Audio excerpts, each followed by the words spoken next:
북한 당국이 또 한 번 발칵 뒤집혔습니다. 러시아에서 행방불명된 2명의 북한 승무원들.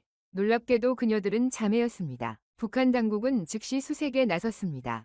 하지만 이미 늦었습니다. 두 자매는 러시아를 건너 방콕, 그리고 방콕에서 이미 한국으로 와 있었으니까요. 이후 더 충격적인 사실이 밝혀졌습니다. 이건 수십 년 전부터 계획된 탈북 작전이었습니다.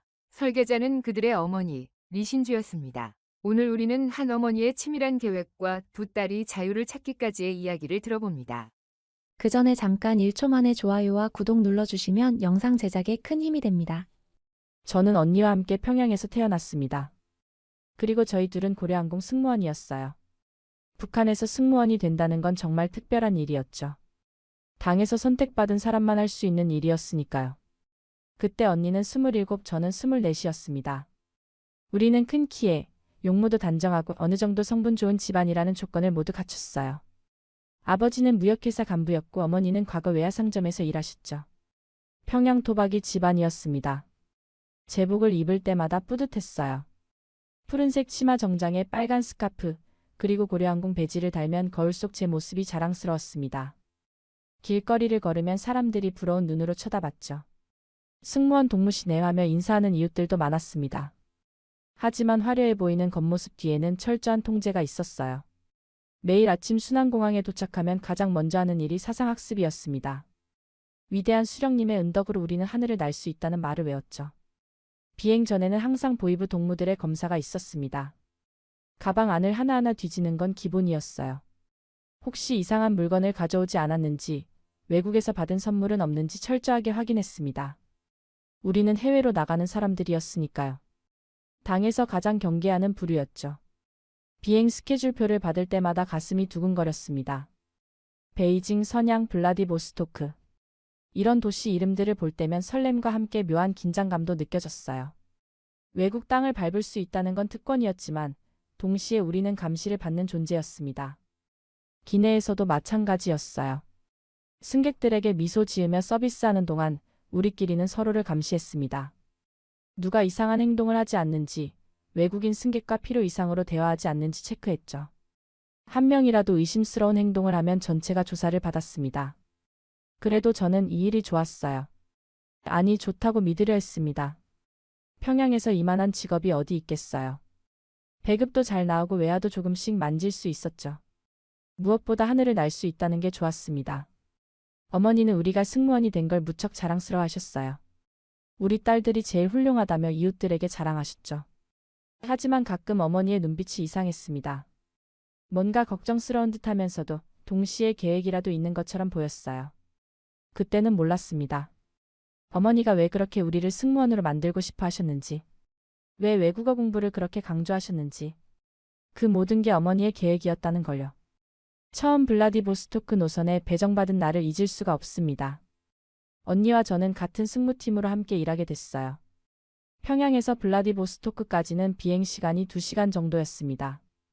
그리 멀지 않은 거리였지만 그곳에서 본 세상은 완전히 달랐죠. 비행기가 블라디보스토크 상공에 접근할 때였습니다. 창문 아래로 펼쳐진 도시의 모습에 숨이 멎는 듯 했어요. 환하게 빛나는 거리, 빼곡히 들어선 건물들, 활기찬 항구의 불빛들. 평양과는 비교도 안 되게 밝고 화려했습니다. 저게 다 뭐예요? 옆에 있던 새내기 승무원이 작게 물었어요. 저도 처음 봤을 때 똑같이 놀랐던 기억이 났습니다. 그냥 보기만 하세요. 괜한 말하지 마시고요, 선배 승무원이 차갑게 대답했죠. 우리는 보고도 놀라는 표정조차 지을 수 없었습니다. 공항에서 숙소로 이동할 때도 마찬가지였어요. 버스 창밖으로 보이는 풍경이 충격적이었습니다. 사람들이 자유롭게 웃으며 걸어 다녔어요. 상점마다 물건이 가득했고 자동차들이 빵빵거리며 달렸죠. 아무도 굶주린 것처럼 보이지 않았습니다. 우리는 항상 지정된 호텔에만 머물렀어요. 외출은 절대 금지였습니다. 호텔 방에는 보이부 지도원이 따로 있어서 우리를 감시했죠. 동무들 절대 혼자 밖에 나가면 안 됩니다. 적들이 우리를 유혹하려 할 거예요. 매번 똑같은 말을 들었습니다. 하지만 호텔 창문을 통해서라도 볼 수 있었어요. 밤이 되면 블라디보스토크는 더욱 환상적으로 변했습니다. 네온 사인들이 반짝이고 사람들이 늦은 시간까지 거리를 활보했죠. 누구 하나 단속하는 사람도 없었어요. 수영아, 저것 좀 봐. 어느 날 밤 언니가 창가에서 저를 불렀습니다. 아래를 내려다보니 젊은 남녀가 손을 잡고 웃으며 걷고 있었어요. 그냥 평범한 연인들이었습니다. 하지만 우리에게는 그게 신기했죠. 북한에서는 공개적으로 손을 잡고 다니는 게 쉽지 않았으니까요. 부러워? 언니가 조용히 물었습니다. 저는 대답하지 못했어요. 부럽다고 말하는 것조차 위험했으니까요. 하지만 언니는 제 표정을 읽었는지 슬프게 미소 지었습니다. 비행을 거듭할수록 의문은 커져만 갔어요. 우리가 배웠던 것들이 진실일까? 자본주의 사회는 지옥이고 인민들은 굶주리며 범죄가 넘쳐난다고 배웠습니다. 하지만 제가 본 블라디보스토크는 달랐어요. 사람들은 행복해 보였고 거리는 안전해 보였습니다. 슈퍼마켓 앞을 지나갈 때도 그랬어요. 유리창 너머로 보이는 온갖 식료품들. 과일, 고기, 빵, 과자. 선택할 수 있을 만큼 많은 물건들이 있었죠. 평양의 외화상점에도 물건이 있긴 했지만 이건 차원이 달랐습니다. 저걸 다 살 수 있는 거예요. 한 번은 어린 승무원이 물었습니다. 돈만 있으면요. 배급표도 필요 없대요. 누군가 속삭였죠. 우리는 모두 놀란 표정을 감추지 못했습니다. 가장 충격적이었던 건 사람들의 표정이었어요. 그들의 얼굴에는 두려움이 없었습니다. 당을 의식하지 않았고 말조심하지 않았고 자유롭게 웃었죠. 그때 깨달았습니다. 우리가 살던 세상이 정상이 아니라는 걸요. 어느 날 밤 언니가 제 손을 꼭 잡으며 말했습니다. 수영아, 우리 엄마 말씀 기억나? 저는 고개를 끄덕였어요. 그제야 어머니가 왜 그렇게 우리를 승무원으로 만들고 싶어 하셨는지 이해가 되기 시작했습니다. 어머니가 쓰러지신 건 그해 가을이었습니다. 갑자기 집에서 쓰러지셔서 병원에 실려갔어요.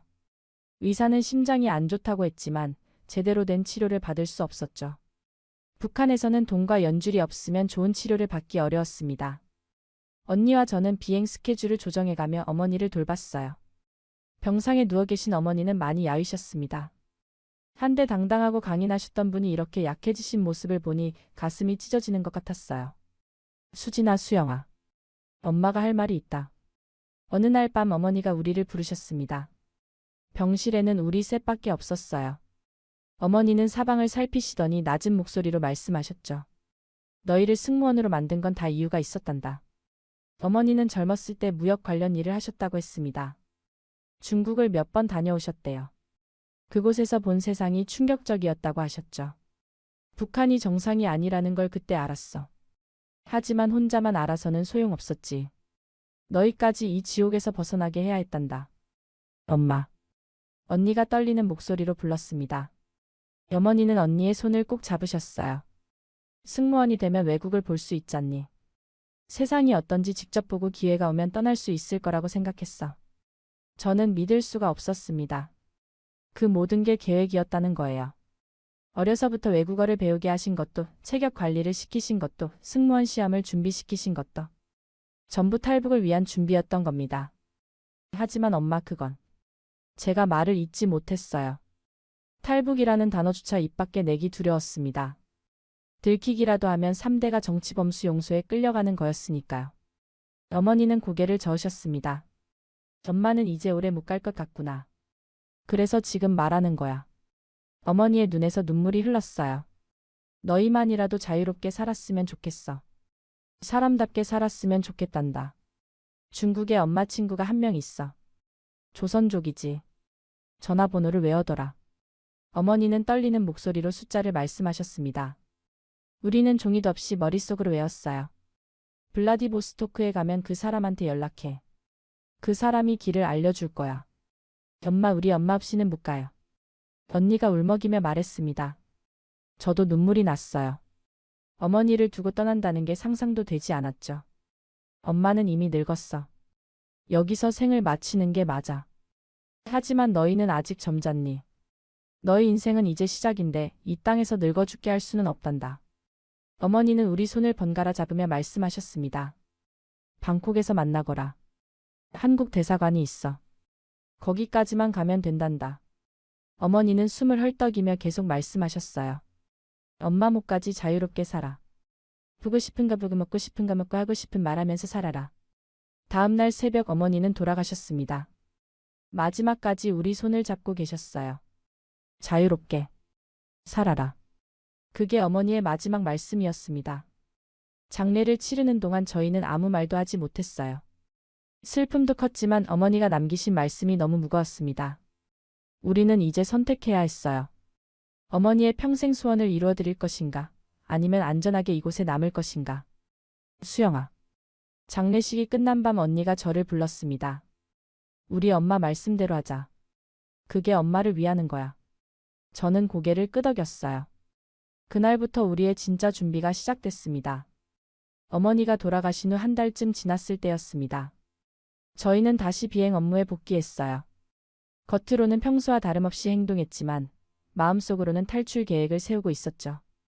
조금이라도 의심받으면 끝이었습니다. 가장 먼저 해야 할 일은 돈을 모으는 거였어요. 탈북에는 엄청난 돈이 든다고 들었습니다. 브로커 비용, 이동 경비, 숨어 지낼 생활비까지.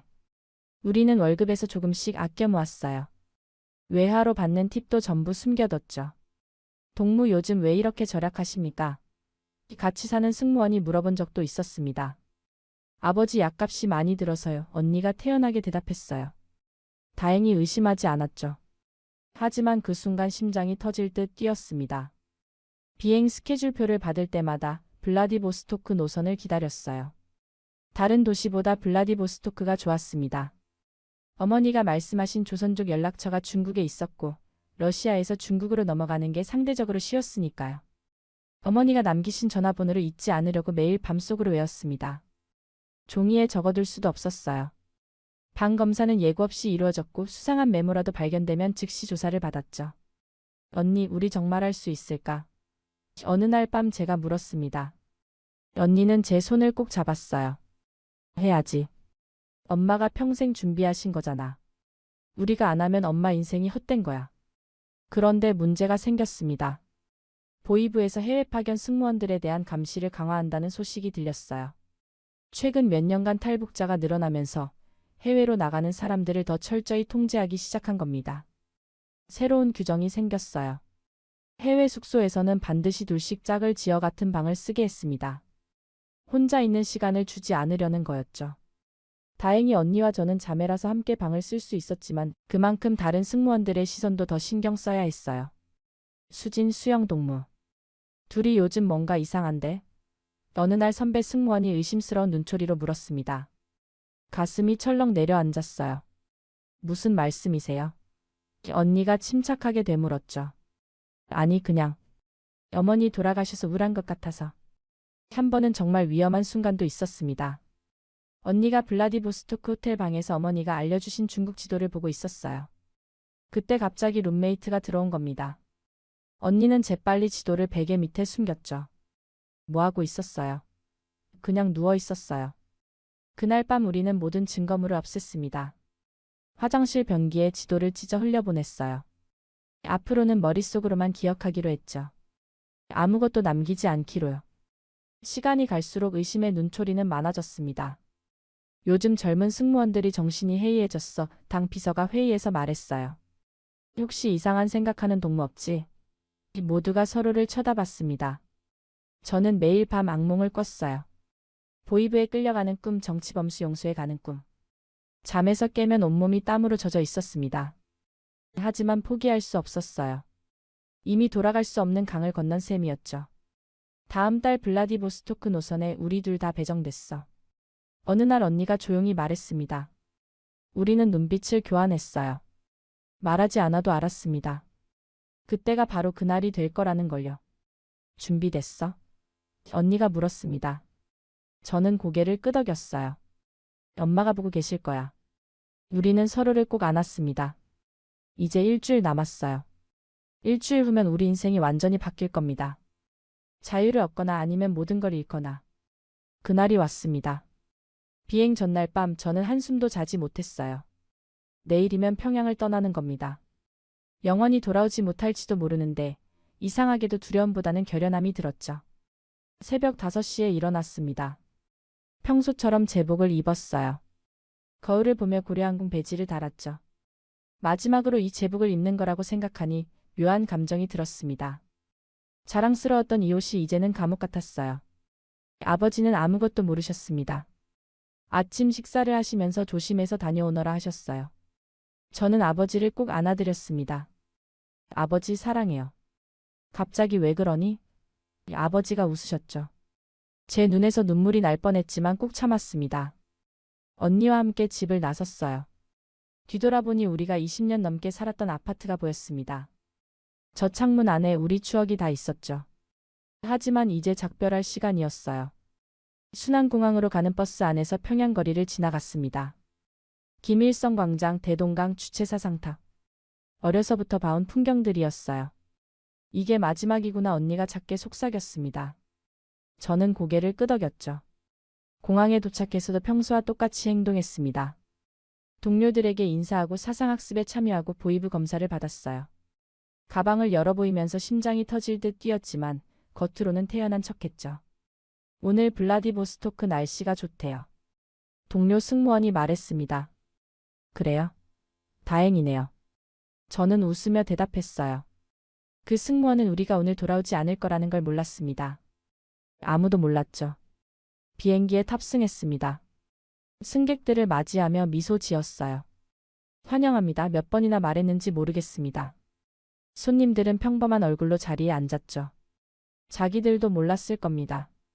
이 승무원들이 곧 탈출할 거라는 걸요. 비행기가 활주로로 움직이기 시작했습니다. 창밖으로 평양이 보였어요. 회색빛 도시, 웅장한 건물들, 하지만 어딘가 생기 없는 풍경. 제가 태어나고 자란 곳이었지만 이제는 감옥처럼 느껴졌습니다. 비행기가 이륙했어요. 몸이 뒤로 밀리는 느낌과 함께 우리는 하늘로 올라갔습니다. 창문 아래로 평양이 점점 작아졌죠. 대동강이 은빛 줄처럼 보였고 건물들이 장난감처럼 작아졌어요. 안녕 평양. 마음속으로 작별 인사를 했습니다. 미안해요 아버지. 효녀가 되지 못해서. 눈물이 날 것 같았지만 참았어요. 기내에서는 절대 이상한 행동을 보여서는 안 됐습니다. 언니와 눈이 마주쳤습니다. 언니도 저와 같은 생각을 하고 있는 게 느껴졌어요. 우리는 아무 말도 하지 않았지만 서로를 이해했죠. 이제 시작이야. 언니의 눈빛이 말하고 있었습니다. 비행 중에도 평소처럼 일했어요. 승객들에게 음료를 나눠주고 기내식을 서빙했습니다. 웃으며 서비스했지만 마음은 이미 블라디보스토크를 향하고 있었죠. 창밖으로 바다가 보였습니다. 동해였어요. 이 바다 건너면 자유가 있었죠. 아니, 자유를 향한 험난한 여정이 시작되는 겁니다. 우리는 아직 안전하지 않았어요. 이제 겨우 첫걸음을 뗀 것뿐이었죠. 곧 블라디보스토크에 도착하겠습니다. 기장의 안내방송이 나왔습니다. 제 손이 떨렸어요.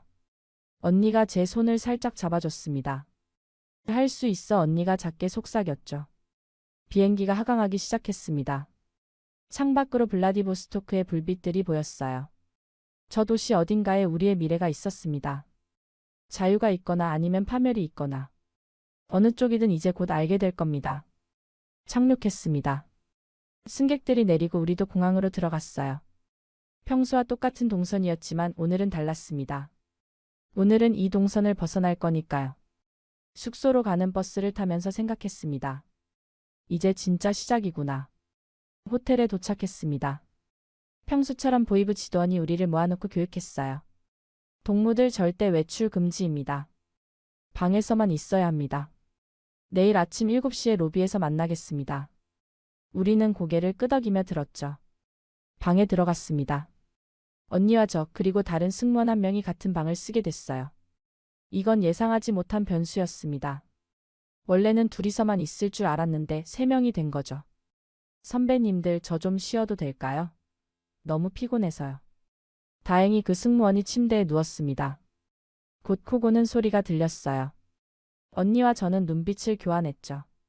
지금이야. 언니가 입모양으로 말했습니다. 우리는 조용히 짐을 챙겼어요. 최소한만 가져가기로 했습니다.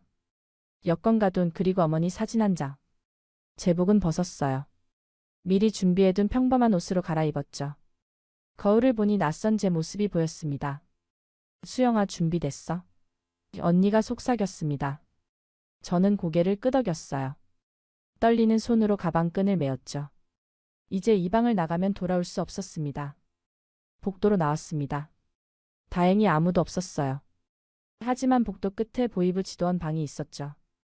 우리는 숨을 죽이며 반대쪽 계단으로 향했습니다. 심장이 귀에서 쿵쿵거렸어요. 계단을 내려가는데 누군가 올라오는 발소리가 들렸습니다. 우리는 얼어붙었어요. 어떻게? 제가 작게 물었죠. 언니는 제 손을 잡고 한층 더 내려갔습니다. 발소리는 우리가 있던 층에서 멈췄어요. 1층 로비에 도착했습니다. 프런트 직원이 우리를 쳐다봤어요. 외출입니까? 러시아어로 물었죠. 언니가 침착하게 대답했습니다. 네, 잠깐 산책하고 올게요. 직원은 고개를 끄덕이고는 다시 자기 일을 했습니다. 호텔 밖으로 나왔습니다. 차가운 공기가 얼굴을 스쳤어요. 자유의 공기였습니다.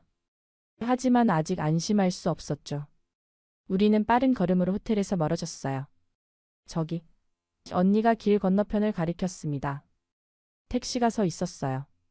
우리는 달려가서 택시에 탔죠. 어디로 갈까요? 운전사가 물었습니다. 언니는 미리 외워둔 주소를 말했어요. 어머니 친구가 알려준 장소였죠. 택시가 출발했습니다. 뒤를 돌아보니 호텔이 점점 작아졌어요. 우리 해냈어, 제가 떨리는 목소리로 말했습니다. 언니는 제 손을 꼭 잡았어요. 아직 끝이 아니야. 이제 시작이야. 30분쯤 달렸을까요? 택시는 작은 중국 식당 앞에 멈췄습니다. 여기에요, 운전사가 말했죠. 우리는 돈을 주고 내렸어요. 식당은 허름해 보였지만 어머니가 알려주신 곳이었습니다. 안으로 들어갔습니다. 주인으로 보이는 중년 여성이 우리를 쳐다봤어요. 무엇을 도와드릴까요? 조선족 억양의 한국어였습니다. 언니가 어머니가 알려주신 암호 같은 말을 했어요. 박선희 언니가 보냈습니다. 여자의 표정이 바뀌었습니다. 이리 와요, 빨리. 우리를 식당 뒤편으로 데려갔어요. 작은 창고 같은 방이었죠. 여기서 기다려요. 내일 사람이 올 거예요. 여자는 물과 빵을 주고는 문을 잠갔습니다. 어두운 방 안에서 언니와 저는 서로를 꼭 안았습니다. 우리 정말 해냈어. 언니가 울먹였어요. 저도 눈물이 났죠. 기쁨과 두려움과 안도감이 한꺼번에 밀려왔습니다. 하지만 휴대전화를 켜보니 메시지가 와 있었어요. 보이부 지도원이었습니다. 수진 수영동무 어디 있습니까? 즉시 연락하시오. 우리는 전화기를 껐습니다. 이제 우리는 탈북자가 된 겁니다. 그날 밤 잠을 이룰 수 없었어요. 밤새 바깥에서 사이렌 소리가 들리는 것 같았죠. 누가 우리를 찾으러 오는 건 아닐까 두려웠습니다. 언니와 저는 손을 맞잡고 있었어요. 엄마, 우리 잘하고 있는 거죠? 제가 중얼거렸습니다. 언니가 대답했어요. 엄마가 자랑스러워하실 거야. 우리 용감했어. 창문 밖으로 블라디보스토크의 밤거리가 보였습니다. 자유로운 도시, 하지만 우리에게는 아직 위험한 곳이었죠. 내일부터 진짜 여정이 시작됩니다. 다음 날 아침 문을 두드리는 소리에 잠에서 깼습니다. 나야, 열어요. 어제 그 여자였어요. 문을 열자 중년 남자가 함께 있었죠. 저는 김 사장이라고 해요. 당신들을 방콕까지 데려다 줄 사람입니다. 브로커였습니다. 우리는 미리 준비한 돈을 건넸어요. 평생 모은 돈이었지만 자유를 위해서는 아까울 게 없었죠. 많이 힘들 거예요. 각오하세요. 김 사장이 말했습니다. 블라디보스토크에서 중국 국경까지는 차로 이동했어요. 오래된 승합차 바닥에 숨어 있어야 했습니다. 숨도 제대로 쉴 수 없었죠. 몇 시간을 그렇게 웅크리고 있었는지 모르겠어요. 국경 검문소를 통과할 때가 가장 무서웠습니다. 차가 멈추고 러시아 국경 수비대가 차를 검사했어요. 짐만 있습니다. 운전사가 말했죠. 발소리가 차 주변을 돌았습니다. 심장이 터질 듯 뛰었어요. 가세요. 국경 수비대가 말했습니다. 차가 다시 움직였어요. 중국 땅으로 넘어온 겁니다. 하지만 안심할 수 없었죠. 중국은 탈북자를 북한으로 송환하는 나라였으니까요. 중국에서는 더 조심해야 했습니다. 낮에는 절대 밖에 나갈 수 없었어요. 작은 여관방에 숨어 지냈죠. 창문도 열 수 없었습니다. 혹시 누가 우리 말소리를 들을까 봐 속삭이듯 대화했어요. 언니, 우리 잡히면 어떡해? 어느 날 밤 제가 물었습니다. 언니는 제 손을 잡았어요. 잡히지 않을 거야. 우리 여기까지 왔잖아. 엄마가 지켜주실 거야. 일주일 정도 중국에 숨어 있었을까요? 어느 날 김 사장이 왔습니다. 이제 남쪽으로 갈 시간이에요. 라오스로 넘어갈 겁니다. 새로운 여정이 시작되는 거였죠. 기차를 타고 남쪽으로 내려갔습니다. 위조 여권을 사용했어요. 검표원이 올 때마다 가슴이 철렁했죠. 괜찮아요. 문제 없어요. 김 사장이 말했지만 안심이 되지 않았습니다. 며칠을 기차로 이동했습니다. 창밖으로 중국의 풍경이 지나갔어요. 넓은 들판, 큰 도시들, 수많은 사람들. 이렇게 큰 세상이 있다는 게 신기했죠. 북한에서는 상상도 못했던 광경이었습니다. 드디어 중국에서 라오스 국경에 도착했습니다. 여기서부터는 걸어야 했어요. 산을 넘어야 합니다. 쉽지 않을 거예요. 김 사장이 경고했죠. 밤에 출발했습니다. 달빛도 없는 깜깜한 밤이었어요. 가파른 산길을 올랐죠. 나뭇가지에 긁히고 돌에 걸려 넘어지기도 했습니다. 언니가 제 손을 잡아줬어요. 조금만 힘내. 새벽녘에 국경을 넘었습니다. 이제 라오스예요. 김 사장이 말했어요. 하지만 기쁠 겨를이 없었습니다. 몸은 녹초가 됐고 발은 물집투성이었죠. 라오스에서 며칠을 더 이동했습니다. 버스를 타고 걷고 또 버스를 탔어요. 국경을 하나 더 넘어 태국으로 들어갔죠. 방콕이 가까워지고 있었습니다. 저기 봐 언니. 버스 창밖으로 큰 도시가 보였어요. 방콕이었습니다. 현대적인 빌딩들, 반짝이는 불빛들. 우리 해냈어. 언니가 눈물을 흘렸죠. 방콕 외곽의 작은 여관에 도착했습니다. 김 사장이 말했어요. 내일 한국 대사관으로 가세요. 거기 가면 끝이에요. 우리는 고개를 끄덕였습니다. 그날 밤 샤워를 했어요. 뜨거운 물이 몸을 적시는 게 너무 좋았습니다. 거울을 보니 초췌한 제 모습이 보였죠. 한 달도 안 됐는데 많이 늙은 것 같았어요. 수영아. 언니가 불렀습니다. 내일이면 정말 끝나는 거야. 우리 한국 사람이 되는 거야. 저는 울음이 터졌어요. 기쁨의 눈물이었습니다. 블라디보스토크를 떠난 지 25일째였습니다. 러시아, 중국, 라오스, 태국을 거쳐 여기까지 왔어요. 수없이 죽을 뻔했고 포기하고 싶었지만 버텼습니다. 어머니가 준비해 주신 길이었고 언니와 함께였으니까요. 엄마, 우리 내일이면 자유해요. 어머니 사진을 보며 말했습니다. 고마워요, 엄마. 사랑해요. 언니도 함께 사진을 쓰다듬었죠. 내일이면 진짜 자유입니다. 한국 대사관만 들어가면 돼요. 다음 날 아침 우리는 평범한 여행객처럼 옷을 입었습니다. 택시를 타고 한국 대사관으로 향했어요. 방콕 시내를 지나는 동안 심장이 쿵쾅거렸죠. 혹시 누가 뒤쫓아오는 건 아닐까? 마지막 순간에 잡히는 건 아닐까 두려웠습니다. 대사관이 보였습니다. 태극기가 바람에 펄럭이고 있었어요. 그 순간 눈물이 핑 돌았습니다. 저기다 언니. 우리는 손을 꼭 잡고 대사관 정문으로 뛰어갔어요. 마지막 100m가 가장 길게 느껴졌죠. 우리는 북한에서 왔습니다. 도와주세요. 언니가 떨리는 목소리로 말했습니다. 경비원이 즉시 우리를 안으로 안내했어요. 대사관 문을 통과하는 순간 다리에 힘이 풀렸죠. 정말 끝났구나. 우리는 그 자리에서 주저앉아 울었습니다. 하지만 진짜 끝은 아니었어요. 면담이 시작됐습니다. 신원 확인, 탈북 동기, 경로 설명. 모든 걸 증명해야 했죠. 북한 승무원이었다는 걸 어떻게 증명하죠? 고려항공 직원증이 있습니다. 우리는 준비해온 서류들을 꺼냈어요. 며칠간 대사관에 머물렀습니다. 밤에도 잠이 안 왔어요. 혹시 문제가 생기는 건 아닐까? 한국에 못 가는 건 아닐까 불안했죠. 괜찮을 거야. 언니가 제 손을 잡아줬지만 언니도 떨고 있었습니다. 일주일 후 드디어 한국행 비행기에 올랐습니다. 하지만 기쁨보다는 불안이 컸어요.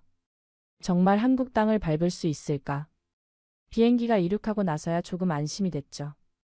이제 진짜구나. 언니가 중얼거렸습니다. 인천공항에 도착했습니다. 비행기에서 내리는데 다리가 후들거렸어요. 특별 입국 절차를 밟았습니다. 공항 내 별도 공간으로 안내됐죠.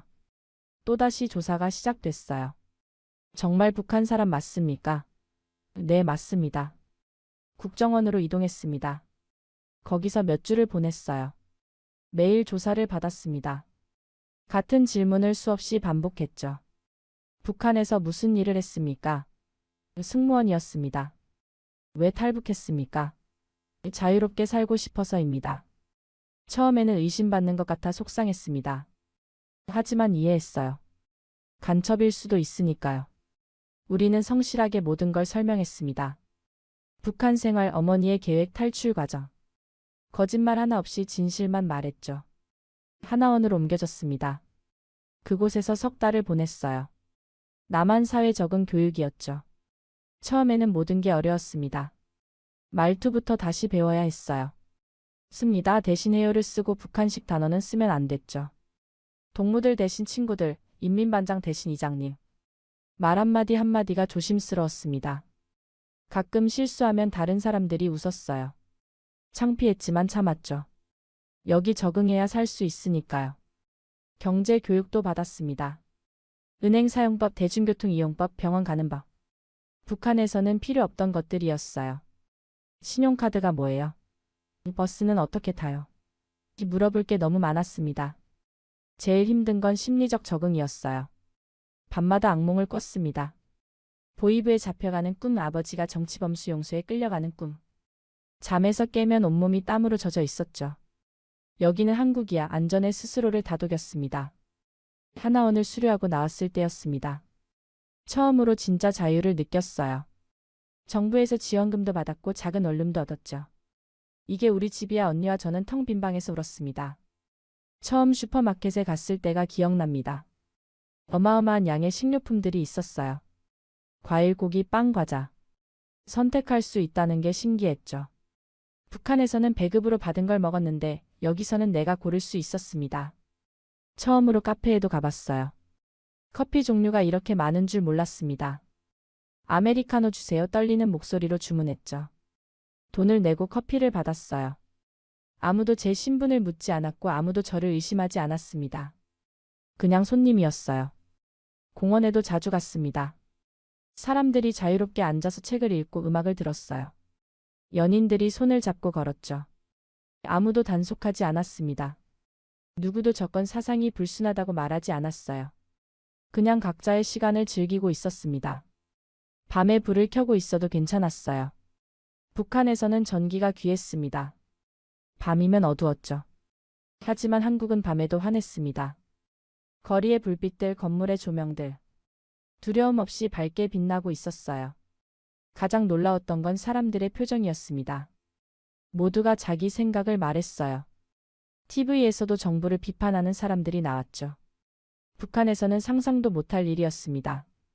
이게 진짜 자유구나 느꼈어요. 그럴 때마다 어머니가 생각났습니다.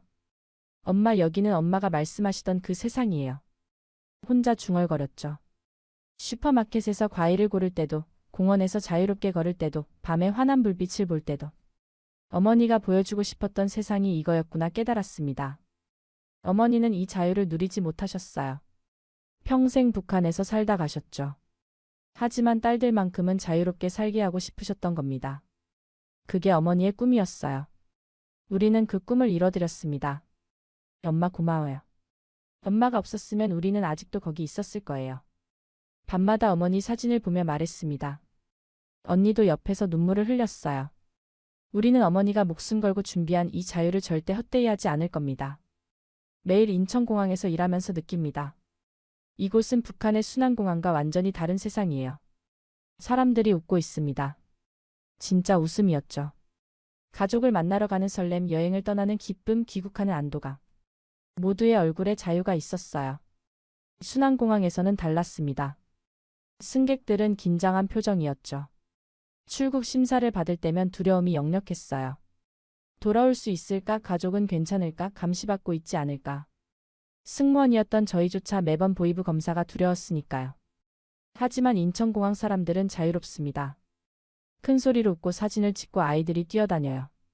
누구도 단속하지 않습니다. 누구도 감시하지 않죠. 이게 어머니가 우리에게 주고 싶었던 거구나 깨달았어요. 자유가 뭔지 이제 압니다. 원하는 곳으로 떠날 수 있는 것, 사랑하는 사람을 만날 수 있는 것, 두려움 없이 웃을 수 있는 것. 한국 드라마에서 봤던 그 밝은 얼굴들이 진짜였어요. 모두가 그렇게 살고 있었습니다. 지금도 가끔 두렵습니다. 북한에 계신 아버지 생각을 하면 가슴이 아파요. 우리 때문에 고생하고 계실까봐 걱정됩니다. 하지만 어머니는 이렇게 하라고 하셨죠. 자유롭게 살라고요. 자유가 뭐냐고 물으신다면 이렇게 답하겠습니다. 두려움 없이 사는 겁니다. 내 생각을 말할 수 있고 내 길을 선택할 수 있고 꿈을 꿀 수 있는 거예요. 이게 북한과 남한의 차이였습니다.